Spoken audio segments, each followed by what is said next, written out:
প্রথম স্তম্ভের উচ্চতা 180 মিটার, দ্বিতীয় স্তম্ভের উচ্চতা 60 মিটার। দ্বিতীয় স্তম্ভের গোড়া থেকে প্রথম স্তম্ভের চূড়ার উন্নতি কোণ হচ্ছে 60 ডিগ্রি। তাহলে প্রথম স্তম্ভের গোড়া থেকে দ্বিতীয় স্তম্ভের চূড়ার উন্নতি কোণ কত হবে?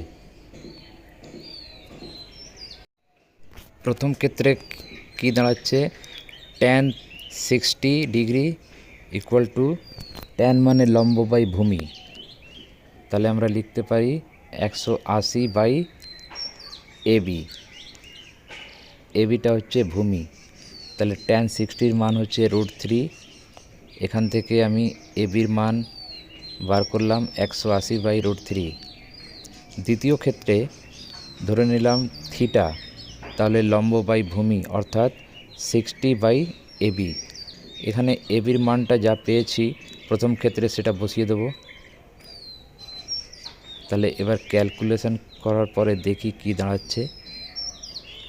এটা কাটাকুটি করার পরে এখানে দাঁড়াচ্ছে 1 বাই √3। আমরা জানি tan 30 degree equal to 1 by √3, তাহলে থিটা ইকুয়াল টু দাঁড়াচ্ছে 30 ডিগ্রি। তাহলে আমরা লিখতে পারি প্রথম স্তম্ভের গোড়া থেকে দ্বিতীয় স্তম্ভের চূড়ার উন্নতি কোণ 30 ডিগ্রি।